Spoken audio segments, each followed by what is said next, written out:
오늘 참 행복하고 감사하고 복된 날임이 맞습니다. 주님이 우리를 구원하셨음을, 또한 주님이 우리와 함께 하시기를, 함께 하시는 것을 이 귀한 예식을 통해서, 또 성찬을 통하여서 우리가 또한 함께 고백하기 때문입니다. 키에르 케고르의 밤마차라는 우화에 나오는 이야기입니다. 별이 하늘을 채운 어느 날 마차 2대가 달리고 있었습니다.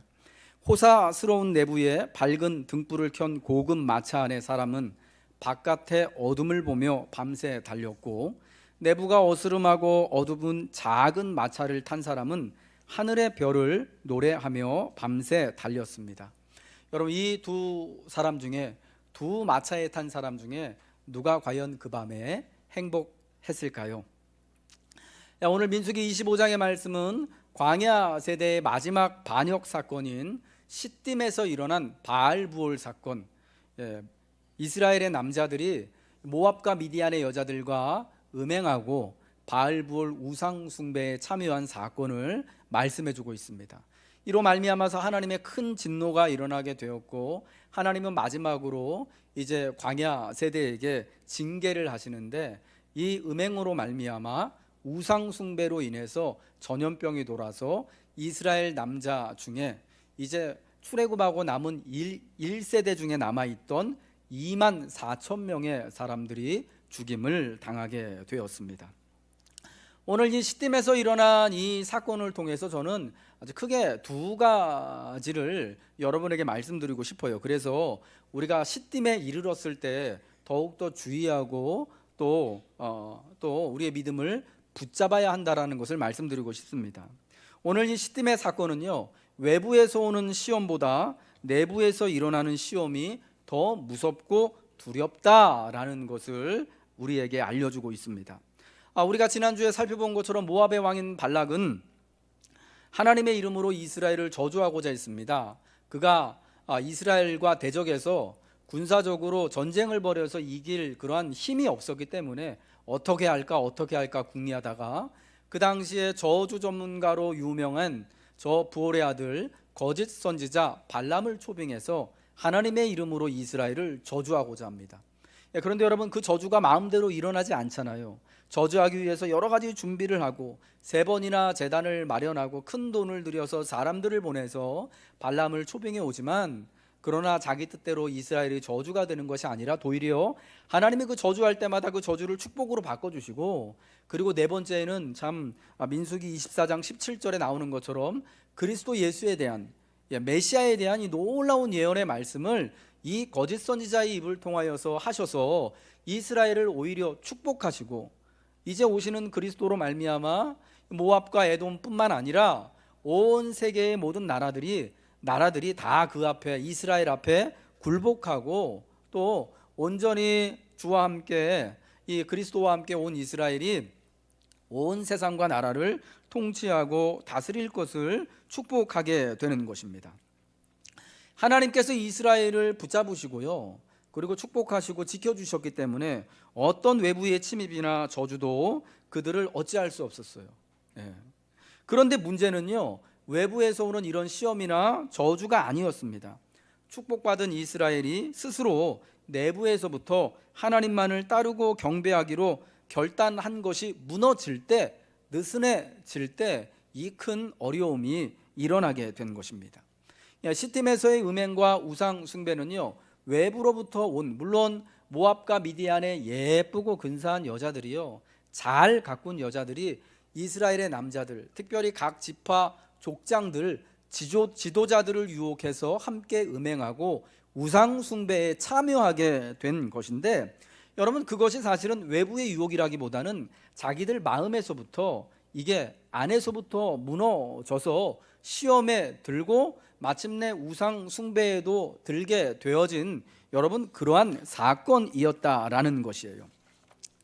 민수기 31장 8절과 16절의 말씀을 보면요, 이 시딤에서의 음행 사건이요, 철저하게 계획된 사건이었다라는 것을 보게 됩니다.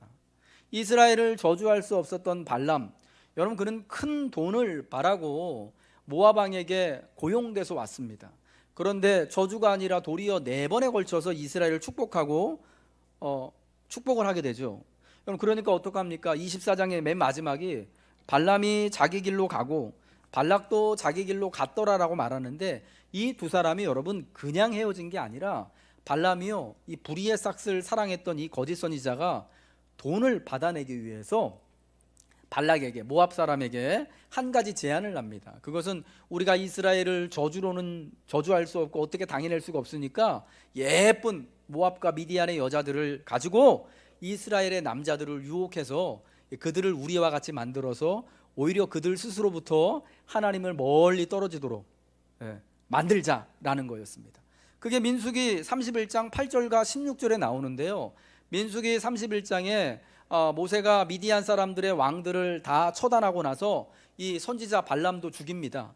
그리고 나서 31장 16절에 뭐라 그러냐면, 발람이 모압 사람들과 미디안 사람들과 연합해서 이스라엘 사람들에게 이스라엘이 시딤에서 음행하도록 꾀를 냈기 때문에 그렇게 죽임을 당했다라고 부연 설명을 해주고 있습니다. 그러니까 발람이요, 이러한 일을 통하여서 이스라엘을 안에서부터, 저주가 아니라 그들이 안에서부터 하나님만을 섬기고 하나님 앞에 거룩하고 순결한 믿음을 지켜야 하는, 여러분, 하나님의 백성으로서의 그러한 서약과 믿음을 무너뜨리게 함으로써 이스라엘이 축복의 자리에서 음행의 자리로, 오히려 죽음의 자리로 떨어지도록 하는 일을 만들게 되었다라는 겁니다. 절대 다른 외부의 시험이나 싸움이나 혹은 저주로 인하여서 무너질 것 같지 않았던 이스라엘이요, 그래서 모압을 통하여서 모압의 저주로는 한 명도 죽지 않았던 그들, 모압이나 혹은 저 헤스본의 왕들과 아모리 왕들과 싸워가지고는 한 명도 죽지 않고 다치지 않았던 그들이 이 음행 문제 때문에, 우상 숭배 때문에 전염병으로 2만 4천 명이 죽게 되어지는 큰 패배를 겪게 된 거예요. 우리에게 당하는 시험 중에 어떤 것이 가장 두렵고 어려운 것이겠습니까? 누가 여러분을 대적하는 것이요, 누가 또 다른 종교의 이름으로 나를 저주하는 것이요, 외부의 환경이 갑자기 적대적으로 바뀌게 되는 것이요, 어저께까지는 괜찮았는데 갑자기 법령이 바뀌어가지고 우리가 이렇게 주일 아침마다 모여서 예배하는 것을 이제는 하지 못하게 되어지는 이런 것들이요. 여러분, 이런 것들이 물론 우리를 어렵게 하고 우리의 믿음을 또 이렇게 주눅들게 하고 위축되게 하지만, 무엇보다도 정말 우리를 힘들게 하고 괴롭히고 큰 시험에 들게 하는 것, 크게 넘어지게 되는 건요, 바로 우리의 마음에서부터 일어나는, 내 안에서부터 일어나는, 우리 내부에서부터 일어나는 시험과 이 어려움들이 가장 두려운 일이고 어려운 일이다라는 겁니다. 어떠한 사망의 음침한 상황 속에서도 우리는 마음을 붙들고 있으면 평안을 누릴 수 있습니다. 그러나 아무리 평안하고 축복된 상황이라 할지라도 우리의 마음과 내면을 제대로 붙들고 있지 않으면 쉽게 무너지게 되고요, 그 무너짐이 더욱 심하게 되는 것인데, 왜냐? 내 안에서부터 마음이 무너지고 삶이 무너져 내리기 때문입니다. 그래서 빌립보서 4장 6절과 7절, 그 유명한 기도하라는 말씀에요, 사도 바울은요, 다만 모든 일에 기도와 간구로 하면서 하나님 앞에 감사함으로 아뢰라면서 이러라고, 이것을 지키라고 말씀합니다. 우리 한번 4장 6절과 7절 말씀 같이 읽겠습니다. 시작. 아무것도 염려하지 말고 다만 모든 일에 기도와 간구로 너희 구할 것을 감사함으로 하나님께 아뢰라. 그리하면 모든 지각에 뛰어난 하나님의 평강이 그리스도 예수 안에서 너희 마음과 생각을 지키시리라. 여러분, 지금 이런 아무것도 염려하지 말고 다만 모든 일에 기도와 간구로 구할 것을 감사함으로 하나님께 아뢰는 때는 어떤 때겠습니까? 이 거짓 선지자 발람과 같은 사람이 나를 대적하고 저주하려고 할 때가 아닐까요? 갑자기 외부의 환경이 변해가지고 참 이전까지는 안 그랬는데 예수 믿는 것이 너무 어려워질 때 아니겠습니까? 내가 환난이나 핍박에 들게 되었을 때, 여러분 다니엘처럼 사자굴에 던져지게 될 때라든지, 여러분 요셉처럼 자기 형들에게 이렇게 팔림을 받아가지고 저 애굽으로 종살이하러 가게 될 때, 여러분 그럴 때 사실은 기도할 때 아니겠습니까? 염려가 일어날 수밖에 없고 참 불안할 수밖에 없고 힘들 수밖에 없는, 하나님 제발 이 상황과 이 형편을 바꿔주세요 라고 여러분 그런 마음이 들 때 아니겠습니까? 내가 하나님께 기도해서 이 나를 핍박하는 상황을 바꿔주시기를, 내가 종살이하는 상황을 바꿔주시기를, 내가 사망의 음침한 골짜기에 있는 상황을 바꿔주시기를 하나님 앞에 간구하지 않겠습니까? 그러면은 하나님께서 어떻게 해주신다는 겁니까? 모든 지각에 뛰어난 하나님의 평강이, 우리의 기도도 아시고 우리의 형편도 너무나 나보다 더 잘 아시는 하나님께서 이제 응답해 주시는데 어떻게 응답해 주셔요? 뭘 지켜주신다고요? 그리스도 예수 안에서 뭐요? 너희의 마음과 생각을 지켜주신대요. 여러분, 이건 참 중요하고요, 이건 참 신기한 일이에요. 신비로운 일이에요. 하나님 앞에 하나님이 핍박의 상황, 어려움의 상황, 시험의 상황을 바꿔주시기를 기도했어요. 하나님, 내가 종살이 가는 데서 이 팔린 이 상황에서 하나님 자유를 주세요 기도했어요. 어렵게 모여서 예배하는 가운데 정말 하나님 여기서 믿음을 주셔서 우리 다 구원받게 해주세요 라고 기도했는데 하나님의 응답은 뭐냐? 그 상황을 바꿔주시는 게 아니라, 그 적대적인 상황이 갑자기 풀리는 게 아니라, 내가 사망의 음침한 골짜기에서 저 쉴만한 물가로 하나님이 이렇게 쑥 옮겨주시는 게 아니라 우리 마음과 생각을 지켜주신다라는 겁니다. 여러분, 왜 그렇습니까? 어떤 상황이건, 내가 사망의 음침한 골짜기에 있건 간에, 저주받는 상황이건 간에, 핍박을 받는 상황이건 간에 내 마음과 생각을 예수 안에서 붙들고만 있으면 여러분 되기 때문에 그렇다라는 거예요. 하나님의 평강이 우리의 마음과 생각을 지켜주시면 내가 어떤 환경에 있든지 간에, 내가 어떤 환난과 핍박의 상황이 있든지 간에, 어려움과 위기의 상황이 있든지 간에 그 모든 것을 감사함으로 받게 되고 넉넉히 이기는 거죠. 그래서 빌립보서 4장 6절과 7절의 말씀에서 아무것도 염려하지 말고 다만 기도와 간구로 감사함으로 하나님께 아뢰면 하나님이 우리의 마음과 생각을 지켜주신다. 하나님이 그 기도에 대한 응답으로 모든 지각에 뛰어난 하나님께서 우리의 마음을 붙들고 생각을 붙들어서 그 상황을, 그 풀무불과 같은 시험을, 그 연단을요, 그 물과 같은 시험을 다 지나갈 수 있도록 하나님이 해주신다라는 거예요. 그러면 여러분, 우리가 무엇보다 우리의 마음과 생각이 그리스도 예수 안에 보호받기를, 주님께서 우리가 기도할 때마다 내 마음과 생각을 지켜주시기를 여러분 힘써서 기도해야 할 줄로 믿습니다. 여러분, 외부적인 환경이 나를 둘러싸고 있는 저 적대적인 환경과 나를 저주하고 대적하려고 하는 우리의 믿음을 어렵게 하는 이 모든 환경보다 사실은 더 중요한 것이 내 마음, 내 생각, 내 안을 지키는 것임을 여러분 꼭 기억하시기 바랍니다. 이 두 번째로요, 우리는 편안할 때, 평안할 때를 주의해야 하는 겁니다. 따라하겠습니다. 편안할 때, 평안할 때를 주의해야 합니다. 제가 몇 주 전에 여러분에게 드렸던 질문이었던 것 같은데요, 여러분, 하나님이 계신 광야가 좋으십니까? 아니면 하나님이 계시지 않는 이집트가 좋으십니까? 어떤 것이 좋으십니까? 이렇게 물어보면 지혜로운 분들은 이렇게 대답하죠. 하나님이 계신 이집트가 좋습니다. 하나님도 포기할 수 없고, 내가 그렇다고 광야는 싫고, 좀 그래도 좀 빵도 있고 떡도 있고 먹을 것도 있고 좀 물도 풍성하고 좀 이렇게 좀 인프라도 잘 갖춰져 있는 이집트, 나 거기서 하나님 모시고 살고 싶은 게 다 우리의 사실은 솔직한 마음입니다. 여러분, 우리의 관심은 항상 적과 꿀이 흐르는 그 가나안 땅에 있습니다. 하지만 여러분, 구약 성경에서 제일 중요한 성경이 모세오경이라고 불리는 창세기, 출애굽기, 레위기, 민수기, 신명기 5개의 성경 말씀을 보면 하나님이 역사하시는 구속사의 약 80%가 광야에서 일어나요. 사막에서, 광야에서. 소돔과 고모라, 소알까지 그 좋은 땅과 물이 넉넉한 곳을 보고 갔던 롯에게는요, 그 다음에 참 이 사망의 어려움이 있었던 것이고요, 심판의 어려움이 있었지만, 그러나 그 반대편에 참 마른 광야와 같고 거친 들판과 같은 곳을 선택했던 아브라함에게는요, 하나님의 동행하심과 하나님의 붙들어 주심이 여러분 계속해서 있었던 것입니다. 자기 백성들을 위해서 하나님이 가장 많이 역사하시는 곳, 기적을 일으키시는 곳, 그 백성들에게 가장 가까이서 일하시고 만나시는 곳이 바로 광야. 그러니까 우리가 인생에서 참 우리의 어려움을 당할 때, 시험을 당할 때, 누군가 나를 외부에서 나도 모르는 사이에 나를 참 다른 또 세상의 이름으로 저주하고 대적하려고 할 때, 여러분 그때가 사실은 광야이고, 그때가 사실은 우리가 큰 하나님의 역사와 은혜를 경험하게 되는 때라는 거예요. 여러분, 그 성경이 우리에게 말씀을 해주고 있습니다. 바벨론 포로로 사로잡혀가서 거기서 원하지 않았지만 환관으로서의 일생을 살았던 다니엘이 그러했고, 여러분 예레미야라는 사람이, 느헤미야라는 사람이 여러분 그러지 않았습니까? 그러므로 우리는 광야의 백성, 광야를 사랑하는 이들이 되어야 합니다.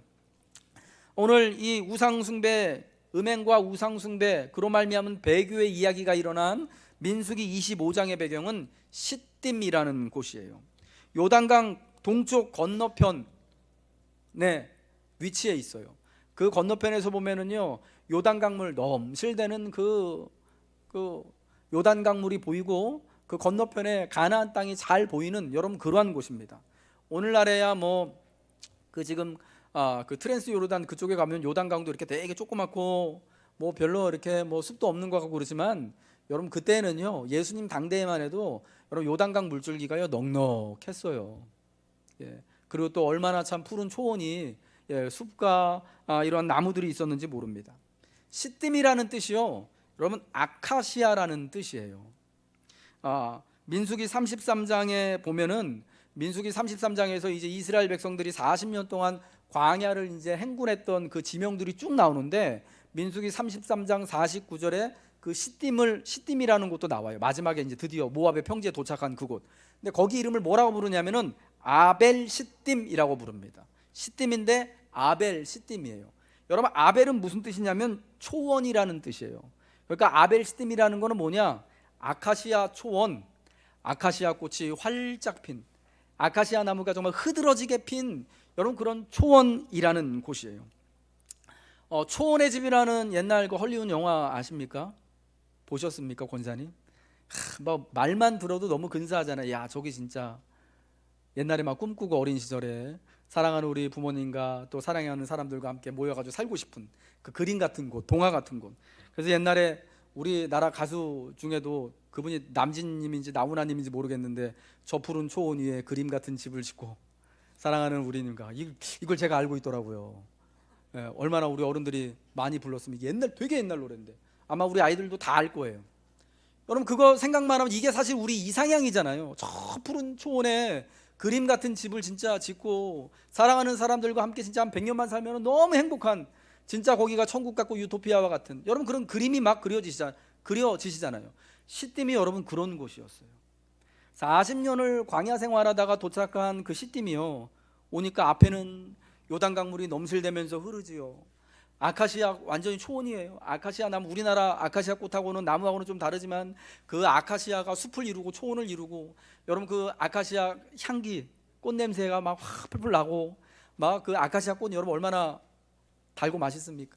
그 꿀을 따러 막 그 벌이 오고 가고 하는 여러분 그 상황 가운데 이제 막 도착했거든요. 40년 동안 맨날 흙먼지 풀풀 날리는 광야, 길도 없는 거기를 헤매다가 물 찾으려면 괴롭고 먹을 것도 없고 마실 것도 없는 그곳 있다가 이 시딤에 도착하니까 여기가 진짜 그림 같은 곳이에요. 여기다 진짜 그림같이 집을 짓고 사랑하는 가족들하고 100년 살고 싶은 여러분 그런 장소가 돼서, 여러분 여기서 진짜 마음이 훅 풀어진 거예요. 근데 그런 곳에서 이 모압과 미디안의 예쁜 여자들, 자기 이제 이스라엘 여자들보다 훨씬 예뻐요. 왜냐? 예뻐서 예쁜 게 아니고요, 잘 가꾸니까 예쁜 거잖아요. 광야 생활 40년 하면서 어떻게 여자들이 얼굴 가꾸고 하겠습니까? 이것도 여유가 있어야 하는 거지. 근데 모압에서 도착해서 모압 여자들, 미디안 여자들 보니까, 이게 또 발람이 또 꾀를 내긴 했지만 미스 모압, 미스 미디안 같은 여자들만 착 모은 거예요. 그리고 또 막 잘 또 가꾸고 예쁘게 화장도 하고, 딱 보니까 자기 좋다고 오니까 이 사람들이 어떻게 됩니까? 그 믿음이 견고했던 사람들도 막 흔들리는 거예요. 동네가 딱 그런 동네잖아요. 꽃냄새 펄펄 나고, 진짜 막 그 이상향 같은 그곳에서, 천국처럼 느껴지는 그곳에서, 여러분 그 아름다운 곳에서 음행을 하고 우상숭배의 일들이 일어나게 된 거예요. 여러분 이 음행과 우상숭배의 환경적인 요인이요, 굉장히 크게 영향을 미친 거예요. 여러분 거기가 시딤이 아니었다면은요, 음행할 일이 없어요.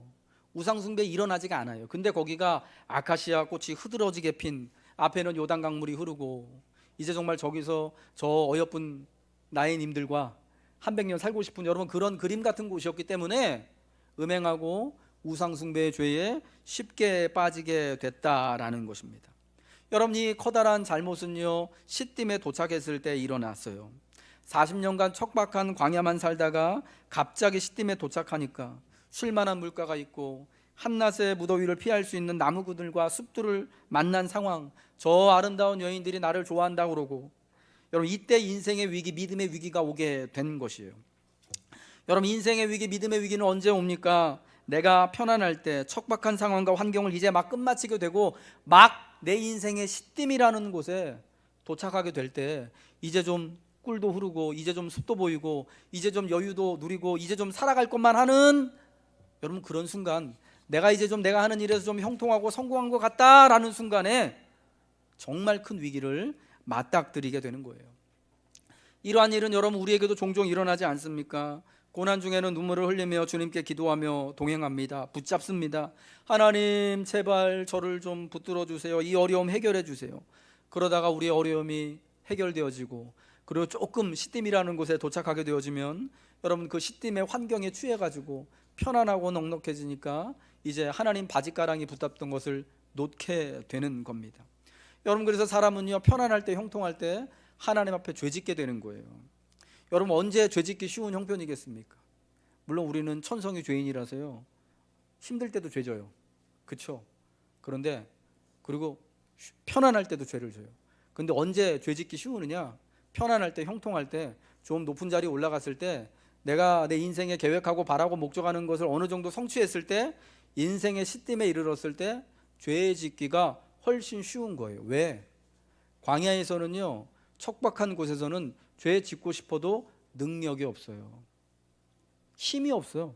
환경이 안 되니까 죄를 못 짓다가 시딤에 이르면 죄 지을 수 있는 환경이 완벽하게 갖춰지는 거예요. 여러분 우리 사회를 지금 관통하는 두 가지 굉장히 중요한 키워드 두 개가 있잖아요. 하나가 지금 갑질, 그리고 이제 페미니즘 운동과 관련해서 일어난 그 미투 운동이요. 성추행, 성폭행 문제들, 이거 지금 매일같이 여러분 뉴스에 나오고 인터넷에 나오고 이야기를 떠들고 있지 않습니까? 저기 어떤 무슨 그 그룹의 회장, 뭐 양아무개 회장님 이번에 구속됐다고 하더라고요. 여러분 그런 이야기를 들으면서 참 안타깝기도 하고 분노가 일어나기도 하잖아요. 근데 여러분 이렇게 갑질하고 남에게 성추행하고 성폭행하는 일들이요, 언제 일어나는 겁니까? 저 같은 사람 할 수 있나요? 여러분 같으신 분들 이렇게 쉽게 할 수 있습니까? 우리 힘이 없어요. 능력도 없고 권세도 없거든요. 그래서 이런 일들 벌이는 사람 보면 다 회장님, 물론 모든 회장님이 다 그러는 건 아니지만 어느 정도 자기 인생의 위치가 오른 사람들, 인생의 시딤에 도달한 사람들이요, 그런 일을 하게 되는 거예요. 여러분 그래서 우리가 아직 시딤에 이르지 않았다면 여전히 내가 다른 사람의 회방도 있고 방해도 있고 어려움도 있고 위기도 있다라면 여러분 그때 오히려 우리가 참 감사해야 한다라는 거예요. 여러분 다윗이 우리아의 아내와 간음하던 때도 역시요, 그런 평안할 때였어요. 솔로몬이 하나님을 떠나서 우상 숭배할 때는요, 그가 인생의 말년에 모든 것이 다 평안하고 형통할 때 여러분 그런 잘못 저질렀습니다. 여러분 그래서 우리가 사는 곳이 시딤과 같은 곳이다라면, 물론 우리가 늘 바라는 곳이 여러분 그런 곳, 푸른 초장과 같은 곳, 쉴만한 물가와 같은 곳에서 내가 하고 싶은 대로 내가 하고자 하는 거 다 이루면서 살기를 바라지만 여러분 그것이 절대로 또한 좋은 것이 아니고 복이 아닐 수 있다라는 것입니다. 인생의 시딤을 무사히 건너기 위해서 우리는 두 가지를 결단해야 합니다. 첫 번째는 우리가 더욱 성령님을 의지해야 한다는 겁니다. 여러분 이제 인생의 광야길, 사막길을 벗어나서 조금 이제 좀 시딤에 도달하신 분 계십니까? 이제 좀 저 아카시아 푸른 숲이 보이고 좀 새 소리도 들리고 좀 쉬고 싶은 여러분 그런 형편이 계십니까? 여러분 그때 더욱 성령님을 의지해야 되는 겁니다.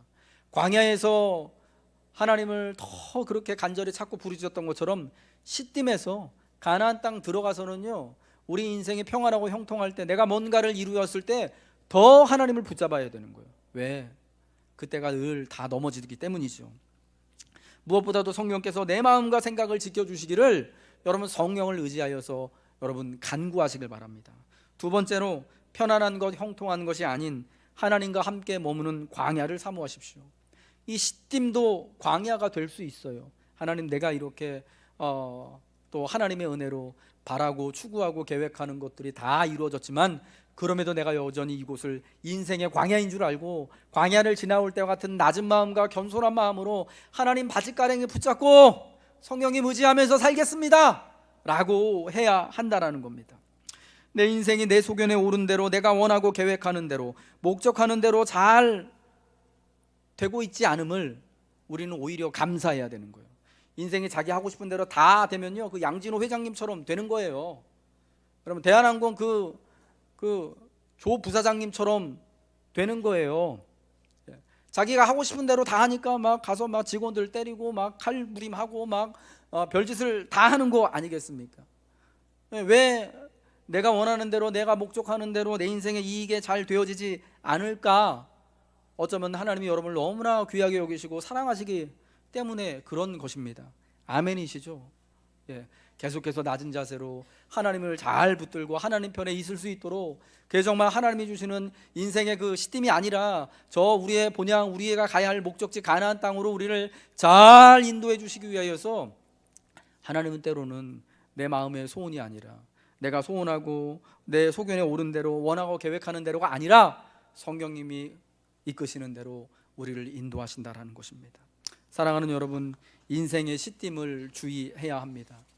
그곳에 이르러 이제 푸른 초장을 보고 참 아름다운 것들과 갑자기 정말 쉬고 편안하고 형통을 누리게 되었을 때, 여러분 그때 더욱 성령님을 의지하시기 바랍니다.